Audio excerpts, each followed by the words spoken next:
మనం ఏం కలిగి ఉండాలంట?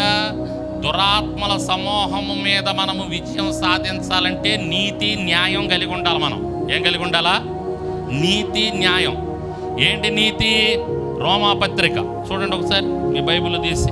రోమాపత్రిక చూడు, 2వ అధ్యాయం 13వ వచనం చూడు ఒకసారి. రోమీయులకు రాసిన పత్రిక 2వ అధ్యాయం 13. ధర్మశాస్త్రము వినువారు దేవుని దృష్టికి నీతిమంతులు కారు గాని, దేవుని దృష్టికి నీతిమంతులు కారు గాని, ధర్మశాస్త్రమును అనుసరించి ప్రవర్తించువారే నీతిమంతులుగా ఎంచబడుదురు. దేవునికి స్తోత్రం చెప్పండి. ఎవరు నీతిమంతులంట? బైబిల్ చదివేవారు కాదు, మందిరానికి వచ్చేవాళ్ళు కాదు, మందిరంలో కూర్చున్న వాళ్ళు కాదు. అర్థమవుతుందా? వాక్యం వినేవాళ్ళు కూడా కాదు నీతిమంతులు. వాక్యం అందరు వింటారు. ఎవరు నీతిమంతులంట? ఆ వాక్యాన్ని తీసుకొని పాస్టర్ గారు చెప్తున్నాడు, దాని ప్రకారం నేను చెయ్యాలి అని ఆలోచన చేసి దాని ప్రకారం చేసేవాళ్ళు నీతిమంతులంట. దేవునికి స్తోత్రం. ఆ విధంగా చేస్తే దురాత్మలు ఎన్ని బాణాలు వేసినా కూడా నీ రొమ్ముకి ఏది కాదు, నీ ఎదురు రొమ్ముకి ఏది కాదు. ఏముంటుంది? నీతి అనేది ఉంటుంది, న్యాయం అనేది ఉంటుంది. నువ్వు దేవుని మార్గంలో వెళ్తున్నావు, దేవుని వాక్య ప్రకారం నడుచుకుంటున్నావు, నీతిని చేస్తున్నావు, న్యాయం చేస్తున్నావు, అన్యాయం చేయట్లే.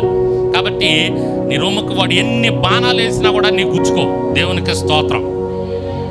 నువ్వు విజయం సాధిస్తావు. కొంతమందికి ఇది అర్థం కాదు. ఇది ఆత్మీయమైన పోరాటం, శరీరంతో పోరాటం కాదు ఇది. అందుకనే పౌలయ్య గారు ముందేమన్నాడంటే, ఇది శరీరాలతో కాదు మనకి యుద్ధం. ఎవరితో యుద్ధం ఇది? దురాత్మలతో. అవి కనపడవు, మన పక్కన ఉంటాయి, మన మీద బాణాలు వేస్తుంటాయి. కాబట్టి ఆ బాణాల నుంచి మనం తప్పించుకోవాలి అంటే మీరేం కలిగి ఉండాలంటే, దురాత్మలు వేసే బాణాల నుంచి తప్పించుకోవటానికి మొట్టమొదటిగా దట్టి, సత్యం అనేది దట్టి కలిగి.